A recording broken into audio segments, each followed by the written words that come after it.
Good morning. I'm Shannon Gibson, and I'm the Dean of the David B. O'Malley College of Business. And welcome to day 4 of our Business of Flight Week.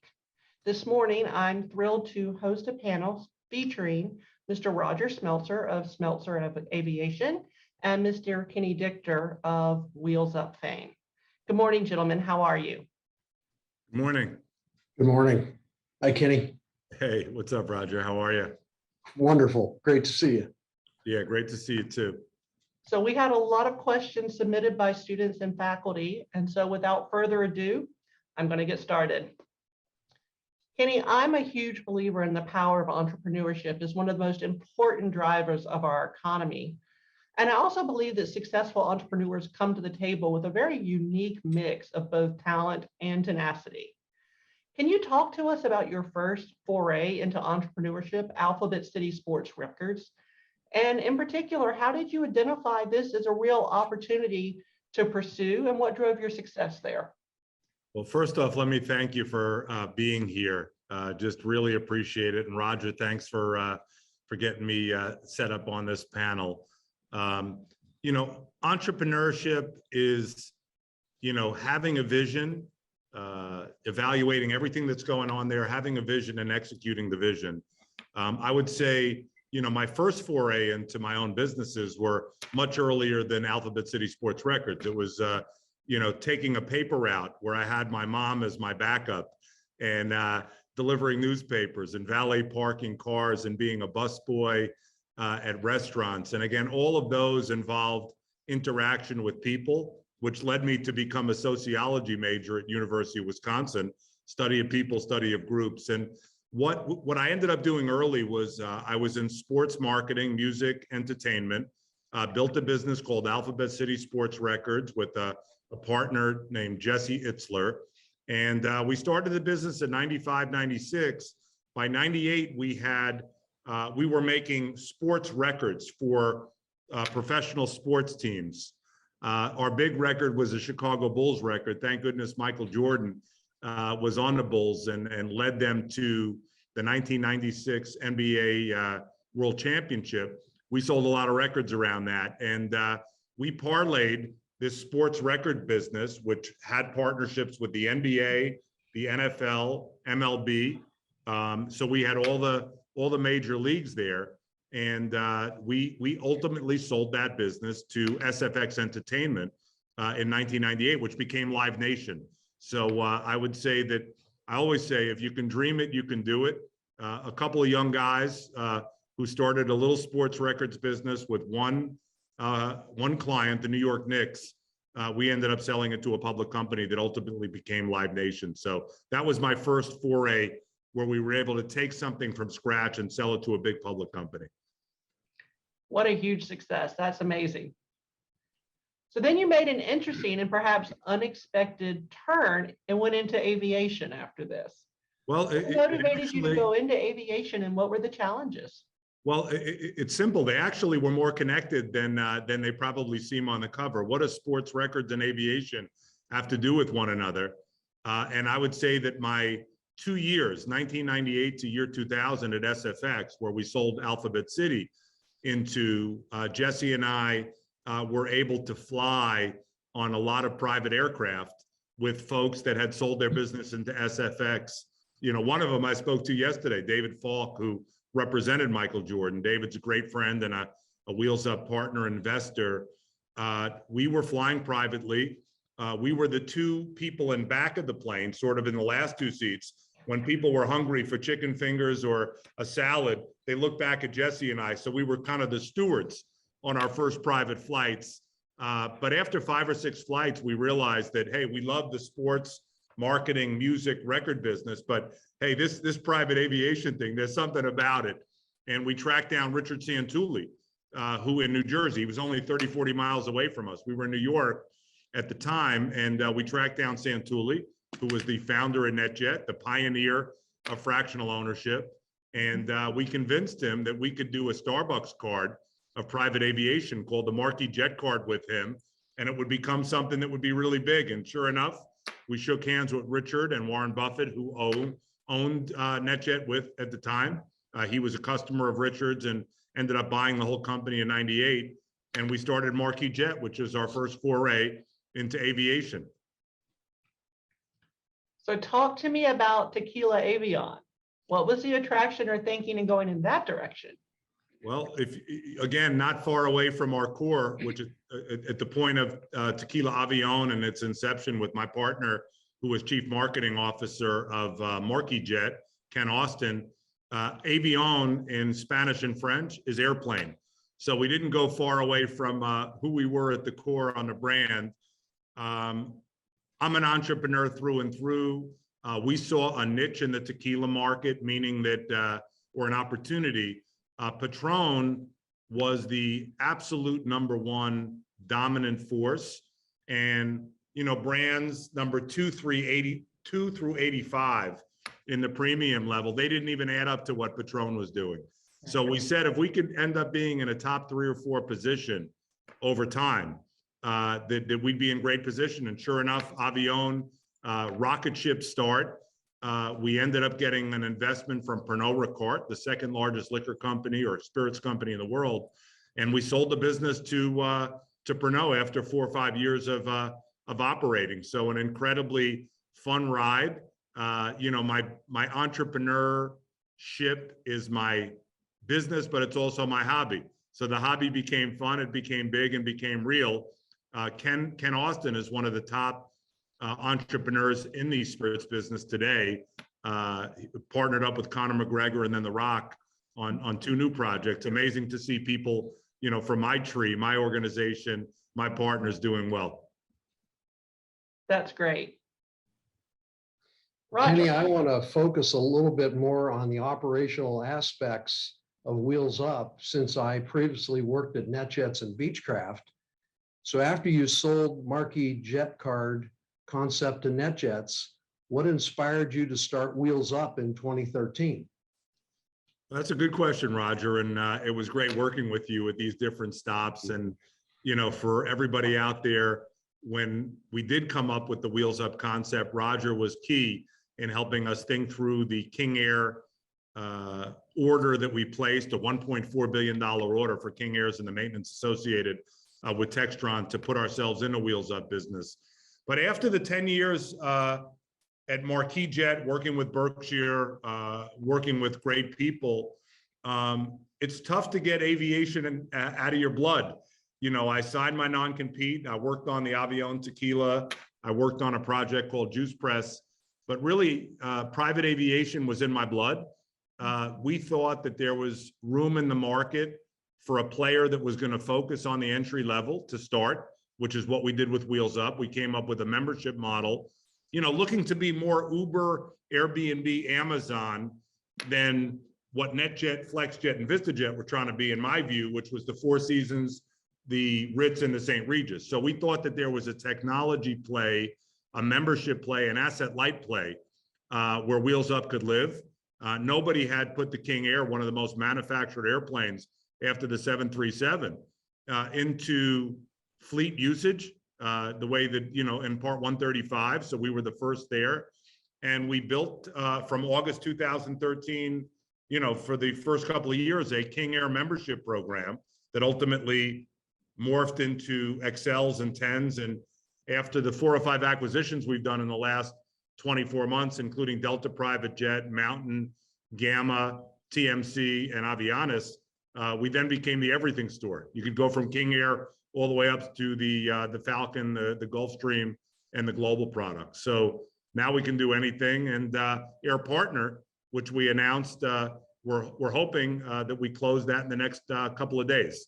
We announced the deal with Air Partner, which is our first foray into Europe, a few weeks ago, pending some regulatory and court approvals. But we couldn't be more excited about getting and having Air Partner as our partners, and really an amazing company, 60-year history, iconic player over in Europe. So exciting times. Yes. Well, you answered my question about beginning to operate the King Air, since it was one of the most produced turboprop in the world. So thank you for answering that. And I think it was a great selection. It's really served you well. So Wheels Up is mostly an on-demand charter membership program. Do you ever see it becoming a fractional ownership program? You know, I would say that we're always open to any way that we can expand our platform. I would say that we surely would look at fractional, you know, should it make sense? But I think the key to what we're doing, Roger and Shannon and for everybody on the Zoom, is we're really trying to simplify, automate, organize, digitize the space. Now, fractional might have a role in the future, but I think what we're really trying to do here is make this easy. Obviously, membership is how we have built the core of the business. But I think ultimately, Roger, you said the word on demand. Everything that is happening in the economy today is you hit 3 buttons on your iPhone or your Android phone and a product shows up. I think that we're absolutely focused on creating a seamless, real-time, two-sided marketplace, connecting buyer and seller. And that's really what I think the next revolution in our space is. You know, our airframes in this space are used 30 minutes a day on average. You take 30 minutes times 365, it's a couple of 100 hours of use. In private aviation, go look at the commercial, our partner at Delta, they could be flying an Airbus or a Boeing 10, 12, 14 hours a day. And there's so much latent supply out there. The mom and pops are 80% of our business. If we can deliver software the way Open Table or Hotel Tonight has to its industry and really create the front end, we're the demand generator for the industry. I think that's the big opportunity for us. How do we Uberize, Airbnbize, Amazonize the space? Yes. You've really hit a very great niche in the market, Kenny, with your program. And Wheels Up was recently listed on the New York Stock Exchange as up and crossed the $1 billion revenue mark in 2021. Really exciting times and congratulations. Please comment on what it took to make that happen. A lot of perseverance, a lot of stick-to-itiveness, and I would say for all the entrepreneurs on the Zoom, you have to have both of those to be a successful entrepreneur. A lot of people are going to tell you, no, it won't work. And that's when you got to really get your juices flowing. I mean, what an honor, Roger. I mean, we sold our first business to Buffett and Berkshire. To be able to be a standalone New York Stock Exchange, 2-letter, great symbol, UP, player on the stock market, the first player in our industry to get to the public markets. Powerful. I mean, we raised $656 million of fresh capital. We projected, as you said, we projected $912 million for 2021. We were almost $1.2 billion. So we did several $100 million more in revenue than we projected when we were selling our deal to the public. And I would say, look, the biggest challenge today, Roger, is not aggregation of demand. It's organization of supply. And I think that, you know, when you look at analogies like Uber, Amazon, Airbnb, and others in the marketplace business, which we want to be viewed as a digital marketplace company, he or she who organizes the supply best and can be the best partner to the operator community, that's the company that's going to win. That's where we're fully focused. We hired a president. He started as our chief marketplace officer, Vinay Kegde, came from Amazon, Airbnb, Groupon, a couple of other companies that he worked. He's one of the best marketplace people in the world. And I would say that when we elevated him to president, giving him not only marketplace, but operations, clear to me, you know, Roger, Shannon, and for everybody, that the supply side of this business and organizing that supply side, getting more utility and more efficiency on the assets that are out there, that's going to have a boom, boom effect on the OEM community, on the MRO community. Can we get our assets flying a few hours a day across the global fleet? That'll open up millions of hours to a marketplace that people on the demand side are looking for. So we just want to satisfy that product market fit in a global in global scale. Yes. Well, what were the biggest challenges you saw during that time, and what do you believe was the secret sauce to your success? I'll go back to the stick-to-itiveness and you know, never say die attitude that our founding team and subsequent teams have had. I would say our partnerships, we chose our partners well. You know, Ed Bastian and his team at Delta Airlines, #1 airline in the world for 10 years running and getting stronger. That's been great. You know, the partners that we had on the investment side early, T. Rowe Price, Fidelity, Franklin Templeton, people that believed in us, and really product market fit. You know, Roger, you and I have been doing this for a long time. You know, people are hardwired to fly privately if they can do it, both individuals and companies. You know, we're selling time, we're selling efficiency, and it's a magical product we sell. Richard Santulli, my first mentor in this space and the person that gave me my opportunity, he used to say all the time, what we sell is magic. We don't sell airplanes, we sell magic, getting people from A to B when they want it on demand. And he was right. We're just trying to make the magic more global, more scaled, and more digital.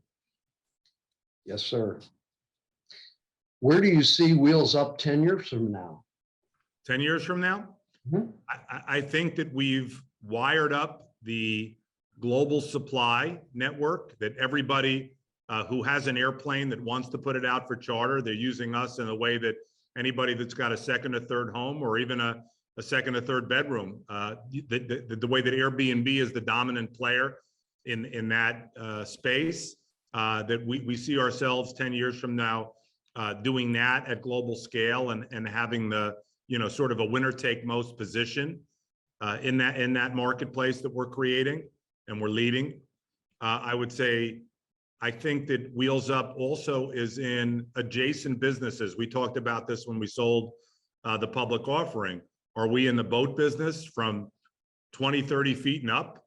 Boats that have captains, and, you know, anywhere in the world that you are where there's a safety vetted and verified boat available, again, from 20 or 30 feet all the way up to the mega yachts. We want to be able to sell that in the same way that we're matching supply and demand in private aviation. We want you to be able to book a Delta flight seamlessly on the Wheels Up app. I hope 10 years from now that, you know, Delta, certain customers, certain status, they're looking to be able to book last mile, if you will, on Wheels Up, where the commercial flights leave you. We can take you closer to your destination. So that's one. I would say separately, you know, can we be in the high-end villa space around the world? Sure. I mean, I think Wheels Up brand has tremendous position, you know, tremendous flexibility and tremendous permission to do lots of other things away from our core competency today. You know, and ultimately, you look at some of the big platform companies in a super curated way. Can we be an advertising, you know, platform? Can we show our customers and members unique things that brands have for them that maybe you can't get anywhere else, you know, other than Wheels Up? So perhaps there's an advertising, marketing, you know, element to the business moving forward 10 years out. That's a big part of what we do. Boy, that's very exciting, Kenny. What do you expect to be our primary challenges in our industry that we face in the next 5 to 10 years? I would say infrastructure, supply. I think that we've already seen, and COVID was a confirmatory period of time, that there is a really solid global demand dynamic out there. And I think it's a matter of, again, I'll go back to supply. It's making sure you have the infrastructure, which is the pilot starts, the MRO capacity, the FBO capacity. I will say Oliver Stone says, follow the money. You go look at what's happened with Blackstone and others. KKR getting into the FBO space. I think that's very, very bullish that you have long-term permanent infrastructure capital in the FBO space around the world. So I think that if the industry and the OEMs, the five majors, make the big investments that they'll need to make, and I think that if capital continues to flow the way it's flowing into our space and people continue to have the interest level, public markets, private markets, just interest level in our space, I think, new age, next level transportation. I think everybody at Embry-Riddle's in the right spot. You're going to be in big demand for jobs all across private aviation and commercial aviation and transportation, logistics. I think that there just needs to be the right investment levels, and it feels to me like the right big players are rallying to invest in our space. I think if all that happens, our space can be multiples bigger than it is today, 10 years out. So the constraint would be, we got to keep the momentum going. The trend is your friend. Everybody has to rally. Good. Well, Shannon, back to you. Absolutely. So Awesome. Two things. We've got a good audience online. Don't forget that there is a Q&A box at the bottom of your screen. We'll have some time for Q&A from the audience as we go through the questions. So please feel free to type in questions and I will present them to Kenny as we get further along. But in the interim, Kenny, I'm so tickled to hear you talking about the horizontal and the vertical integration. Spent a lot of years teaching business planning, and getting students to think that way is huge. And it sounds like it's part of your DNA. So that's a lot of fun. I like it. But my students won't forgive me if I don't seek collegiate advice for them and some insights from you. So the first question, what was the most valuable thing you think you learned in college? Well, that's a great thing. I'll open up, Mark Twain. I'm a fan of Mark Twain. And I would say for all the Embry-Riddle students, the classes that you're taking are critical, foundational, theoretical, all of that stuff. I'll quote Mark Twain here. He said, "Never let school interfere with your education." So anything that the school could do to lead you to internships and mentorships, and I know that that's what Embry-Riddle's all about. Getting out in the field is just as important as the classroom. The classroom, in my view, for me at Wisconsin, was super foundational, but getting out there in the world, Mark Twain style, never let school interfere with your education.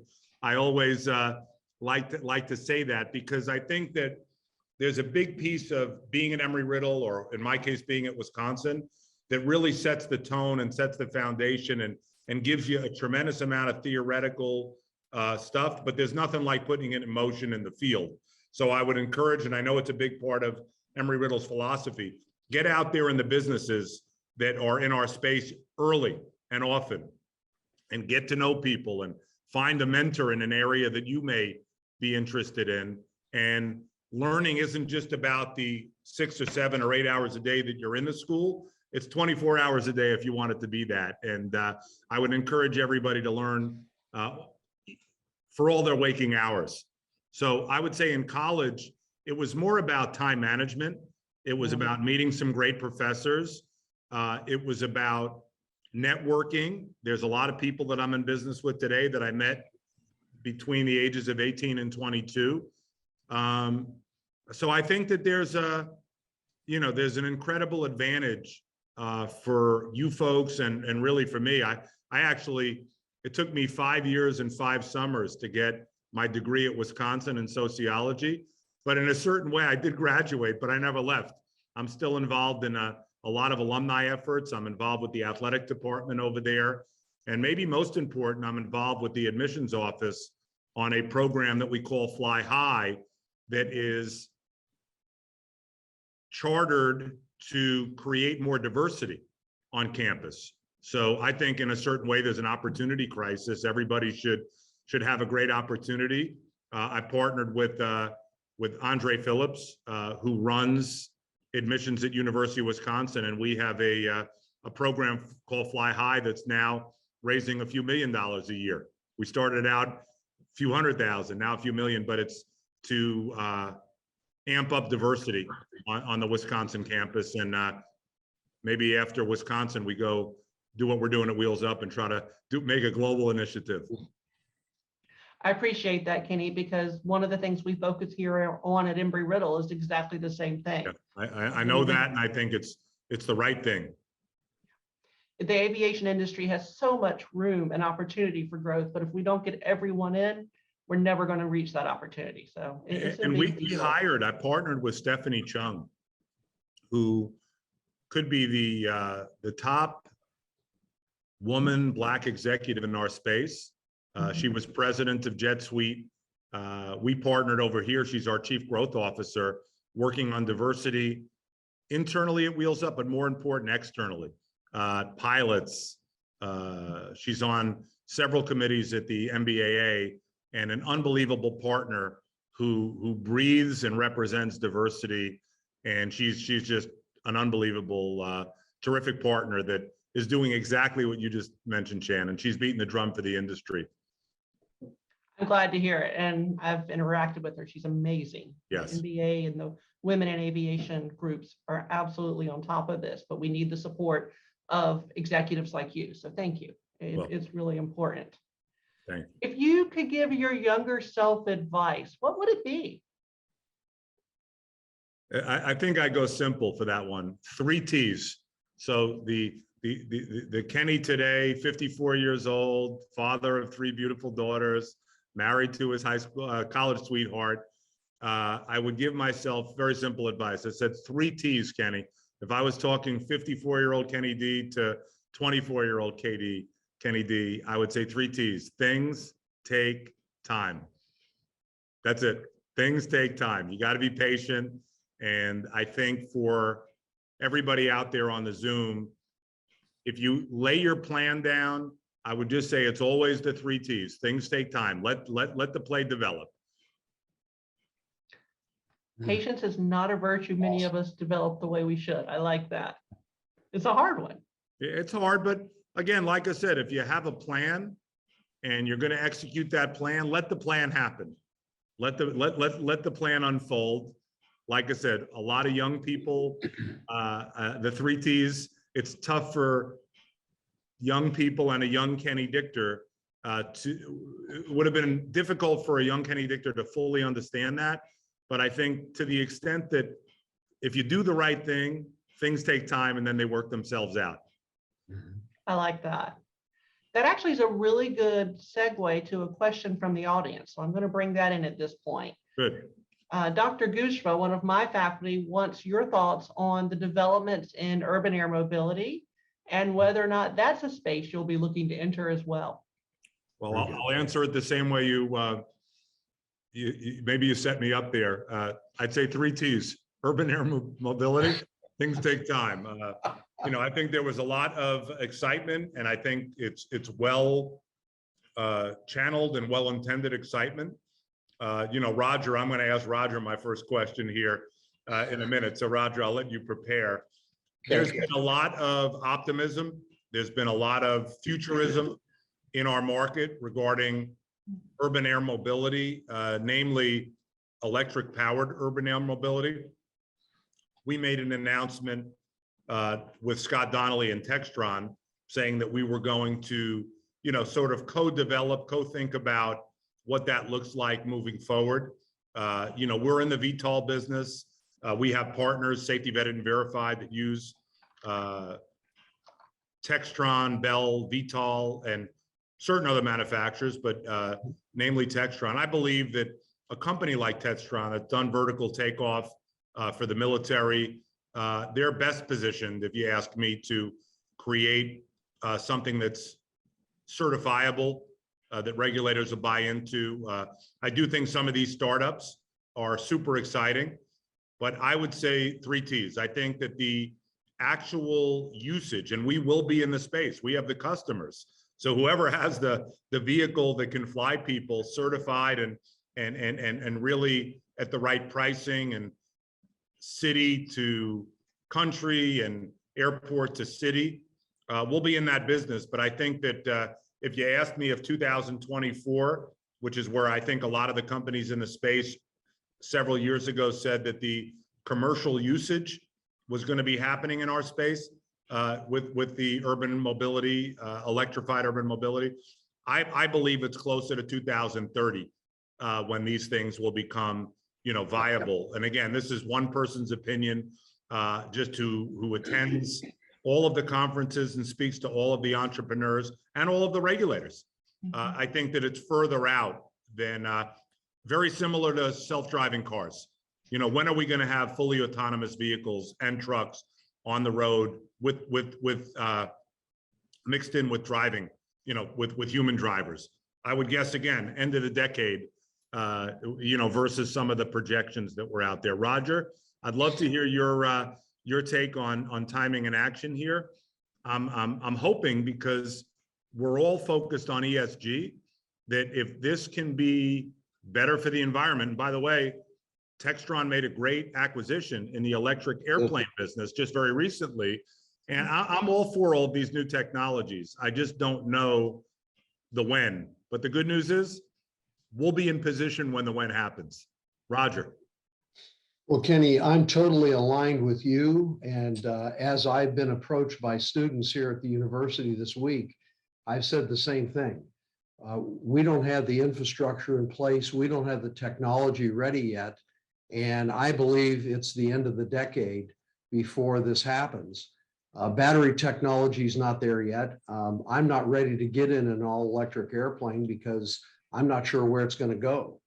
A hybrid airplane I might consider, but battery, not yet. And I think it's going to take a while. And I like your approach with the patience to make sure it's done right, the infrastructure's in place, and we get things tested out first before we push it out into the market and people start using it.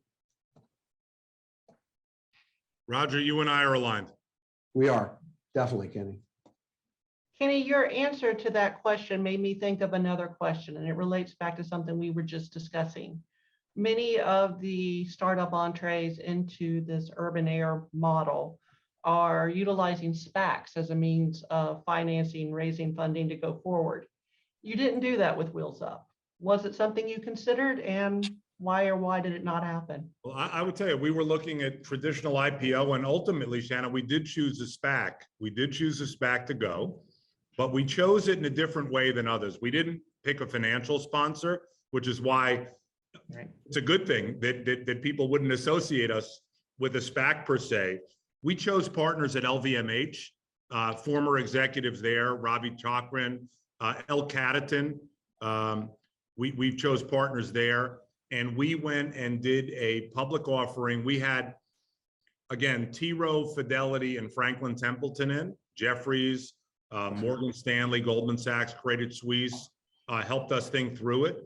We ultimately chose what we would call an operator SPAC.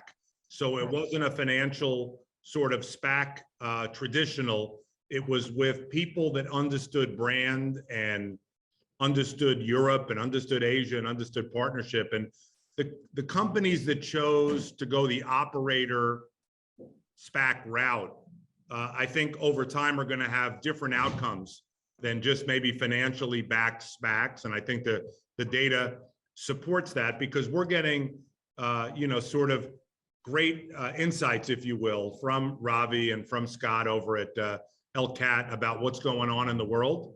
And obviously there's no better, sort of set of brands in the world than where Ravi and his team came from, which was LVMH. So it's been super exciting. I think ultimately, the SPAC market and or the traditional IPO market, a year or two or three into your history, you're just simply the public company that you are. And I think the way that you were birthed isn't going to be spoken about. It's going to be just the quality of your company, the quality of your ability to deliver, earnings or become a super attractive holding for people. I think ultimately that's where you want to go. I'll say something on the new age companies that use the SPAC vehicles. I would say if Roger and I are right, they're going to need to come back into the market for capital at some point, which I think if the markets are strong for what they're doing, it'll be there. I think if the markets are, sort of 45 and cloudy versus 80 and sunny, I think it becomes challenging as you push out to the end of the decade. So I think that you'll have companies that are on the right track, you'll have a set of winners, and you'll have a set of folks that may not be able to get there, that run out of time. That's my feeling. I think that there's going to be two very clear groups of companies that use the vehicle and that raise money to do next generation air travel. And it's very much a strategic decision. So thank you. You did go right below the surface. No, I didn't even realize it. So Yep. I'm impressed. So I always, before I kind of go to last advice, I always try to give students and the audience a peek into the person behind the executive. I love that you just mentioned that you're married to your college sweetheart. You have 3 fabulous girls at home, that you're involved with your alma mater. So these are kind of fun questions. First, if you could have any talent or skill that you don't have, what would it be and why? That's a great question. I would say that one thing that if I could have been talking to my 14-year-old Kenny D, so that would be 40 years ago, I probably would have focused more of my learning on coding, engineering. I would say that, I partnered. You have to partner with people that have complementary skill sets. Right. Maybe 40 years ago, I should have focused on that versus basketball, where I spent an inordinate amount of time. And, like I said, I guess I'll answer it 2 ways. I either should have spent more time understanding that, because look what technology has become. Right. And I partnered with some unbelievable technologists over time. The group that we have today, led by Vinayak and Greg Greeley, Shrikant Satya, who is our CTO. We have such a great group of people out in Seattle and New York and other places that are world-class technologists. I would say the other thing, because I did say, Shannon, that I spent a lot of time playing basketball, maybe I should have been 6'8", and instead of 5'10" and a half. So I think one of those two, if I could have had something different or wished for something I don't have, one of the two probably would have served me well. But I would just say this, as an entrepreneur, I really wouldn't change anything either. So at the end of the day, you can't will yourself to be 6'8", and you can't will yourself to do things differently that you didn't do. So again, I think the things that I focused on, consumer-facing, entrepreneurial endeavors, I'm happy with what I have. And I think being happy in life, and this is for everybody on the Zoom, is really being happy with what you have. And I think that that's one lesson I would say, that don't worry about what the other person has or what you may have done differently or want. Be happy with what you have. And I think that that's a good way to wake up every morning. So based on your comments and a question I already you have got to give you a little planned. insight there. Roger is a great study of human life. Roger, what's your take on that? Well, I just like to be satisfied Yeah. with life. And I don't have to have everything that everybody else has. I just love to be satisfied and be happy with life and do what I want to do and give back and work with people. So yeah, Roger, I'll double click on there, is that the most joy that I get in life is helping others, whether it's helping them at work, yes, or helping them through philanthropy, or really just helping young people, with a little bit of advice. And, whenever asked, Roger asked me, and Shannon, he asked me to be part of this. It's really an honor to be able to give a little bit of wisdom back. And I think giving back is huge. Roger, thank you for double clicking on that. A person's net worth is not what he or she has, or they or them have. It's not what they have, it's what they give. Yep. So at the end of the day, what you give is your net worth, not what you have. Yes, thank you. So I have a feeling, based on your earlier comments, I know what you're going to be doing this weekend, but I have to ask. So a couple weeks ago, I was watching a big game on TV between Duke and Carolina, and I'm pretty certain I saw you sitting courtside. Otherwise, someone that looks a lot like you in a Wheels Up hoodie Who Well, are you I was pulling there out for? of respect for somebody I look up to, who I call a friend, Coach K. We flew in for his final game at Cameron Indoor. I was indeed a guest of a very, very important person who took me to the game, who got us courtside seats. I was actually able to travel down there with the maybe a very important person at ESPN, Scott Van Pelt, who handles Sports Center and is the highest rated Sports Center on ESPN. Scott's an unbelievable person. Scott came down as a civilian. He was off that day, but said, how do I not go down and pay the respect to Coach K? It was an unbelievable experience. Lee Applebaum, our partner, who runs our marketing, he came down with us as well. And it was a repeat of what's going to happen on Saturday. It was North Carolina, putting the damper on Coach K's final game. And the great news is in life, it's not how many times you fall, it's how many times you get up. Duke has an opportunity on Saturday to set the record straight. I can't wait for the game. I won't be down there, but I'll be watching it with my kids and my wife at home, and I can't wait for the game. Just another shout out in basketball, Dick Vitale, I met 35 years ago. Dick's going through a tough time, cancer, and some damage to his vocal cords as a result. We've been able to use private aviation, Wheels Up. I like to say to Dick that our mission with Dick is called Heal Up. So we've helped Dick get to his doctor in Boston back and forth. He's tweeted all the way through, but just an amazing person, life in basketball. I met Dick when I was 21, 22 years old. 35 years later, Dick is still in my life, and we're connected, not on just basketball, but on health and on him getting back up to speed. And again, he's an American treasure. There's no one looking more forward to Saturday and Monday than Dick Vitale.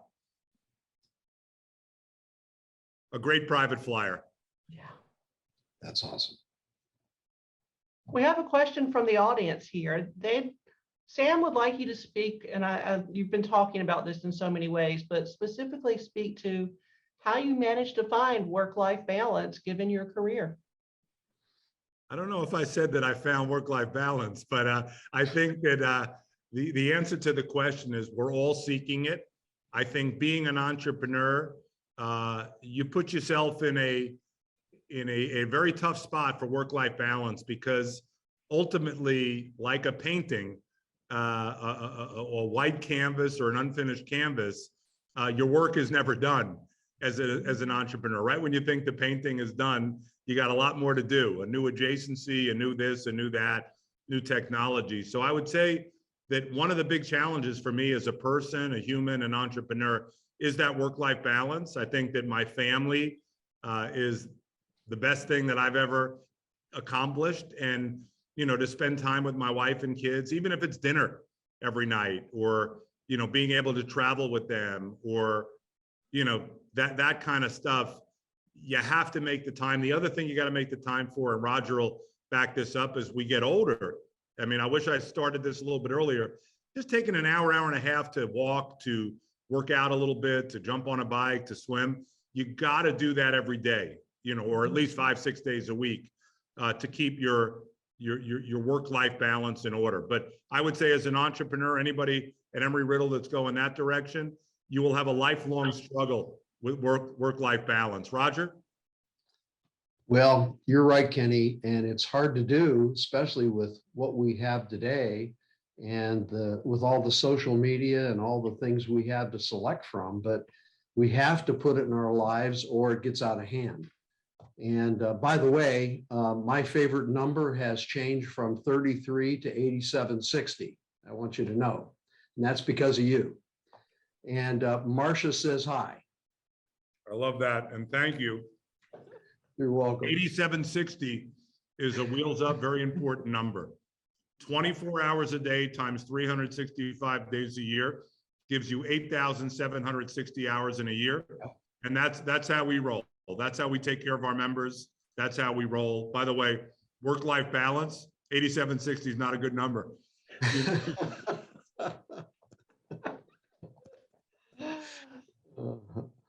Another off the wall question here. If you could have dinner with any person, past or present, who would it be and why? Well, besides Roger and besides you, Shannon, I would say that I think about people like Nelson Mandela. You know, people don't realize Nelson Mandela, who became the leader of South Africa, spent 28 years in prison. And when he was released and got out, he became president. He's somebody that I look up to. I would say, you know, when I think about business people, I've had dinner with them, Warren Buffett. So, you know, a couple of my dinner guests I've had them with. You know, Warren is an unbelievable businessman, you know, probably the greatest to lace him up in that space, you know, through Richard and others. I got to spend some time with Warren, which, again, American treasure. I wouldn't mind if Coach K runs the table here. I wouldn't mind having dinner with Coach K, you know, in the next week or so, post the win. Should he be able to leave on top? You know, what a way to go out if he can beat North Carolina and then, you know, the other side of the draw, Villanova, Kansas. If he can run that table, you know, I can't think of a more storybook ending to a storybook career, if you will. So those are a few. I would say, look, Donna Shalala, who was one of the super influencers for me. She was the chancellor at University of Wisconsin. She went on to be the only member of the Clinton cabinet, Health and Human Services, to serve all 8 years. She came down to sunny Miami and became the chancellor at University of Miami. And then in her 70s, ran for Congress and won. So, you know, if Donna's got a slot for me at dinner, I'm always up for dinner with Donna Shalala. She's got such great ideas and she's just been such a North Star for me. She's another woman who I think probably doesn't excel at work-life balance. Well, like I said, it depends. Her definition of work-life balance is different than ours. So a student asked what advice you have for young entrepreneurs who have a great idea, but aren't certain where to start and how to bring it to fruition. I think the first thing you need as an entrepreneur, if you're really going to go off and try to do your own deal, is a plan. You need a plan. You got to vet that plan with people in your community that have been entrepreneurs. You got to run it by folks that are going to be end users, your customers. You got to make sure you have a good product market fit, because if the market doesn't want your product, you're starting an uphill battle. And, you know, you got to determine very early in your business planning, is what I'm trying to sell a fad or a trend? And you need to, whatever business model you're going to put together and whatever business plan you're going to put together, make sure you check the box and you believe it's a trend. You know, fads, you might have a quick up, but you're going to have a quick down. The trend is your friend. I'm going to steal that. You've said it a couple of times. It's really good. It's true. It's true. So I think we'll conclude with one last question, and then we'll let you get back to your very busy life. For our graduates or soon to be graduates, it's a turbulent time. Geopolitics, the pandemic, so many things beyond their control. What are your recommendations to them for positioning themselves for success? Great news is, again, being part of the Embry-Riddle community, there is a need for people in our industry, all roles. So I would say you've made a good decision a few years ago or this year to be part of Embry-Riddle because the aviation business, commercial and private, needs people. I would say in crisis, there's opportunity. There's been no better time to be born than today. If you're an entrepreneur, you're somebody that's, you know, looking to accomplish something in the world. And again, the geopolitical challenges, the COVID crisis, all of this in our industry, if you look at how travel is going to come out of commercial cruise lines, how everybody's going to come out of COVID, people miss traveling. We don't yet see, Roger, I know you're a study of this, business travel isn't back fully yet because offices aren't open in a full way yet. So I think that you're going to see, for our industry, commercial, airlines, anything private, the heyday of our industry is in front of us. It's not behind us. So I would say that look at all of the chaos, if you will, that's happening in the world as an unbelievable fertile ground for opportunity. Because I think when things are in flux, if you can make sense of that in a business manner, the payoff is going to be great. They say all great businesses, or many great businesses, were started in recessions or times of chaos. You have definitely the times of chaos here, and again, I think the economy over the next couple of years could be challenged. Great time to start a business. I love it. That's great. Roger, do you have any final questions? No, I don't, but I just want to thank you, Kenny, so much for being here today. And I have to say that it's been one of the best parts of my career to be involved with Wheels Up when I was at Beechcraft, and to watch Wheels Up grow over time. And I just wish you so much continued success. Well, Roger and Shannon and the whole Embry-Riddle community, I would look forward, if you'll ever have me back, and you want to follow up on the conversation as Wheels Up is growing. Would love to offer, my time in the future. I'd love to come down and spend some time. Roger, I can work with you and Shannon on that, coming down in person. But I would just say, listen, I'll go back to a very, very simple thing I want to leave the Zoom with. Everybody on the Zoom, if you can dream it and you can get it down on paper, you can do it. You just got to make sure that you're willing to be flexible.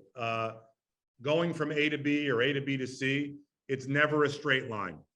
You got to be able to pivot and move. But if you believe in yourself and the power of you, I would say in this world, especially where we're positioned here in America, there is nothing that can stop you. The only thing that can stop you is you. I always say to my Wheels Up team, the only thing standing between us and greatness is us. And that's it. We'll leave on that note. Thank you for having me. Wheels are up. Kenny, thank you. Kenny. We will find the time to get you here because I would love to have you on campus. Yes. You got it. Thank you. Thank you. Audience, Kenny. thank you for joining us. We hope you'll join us this afternoon as we meet with a group of our young alumni who are no longer on campus but have started careers at organizations like Delta, Boeing, United, and others. And they look forward to sharing their newly found experiences with you. So I hope to see you this afternoon at our final Business of Flight Week event. Kenny, Roger, thank you both so much for your time. Have a fabulous day.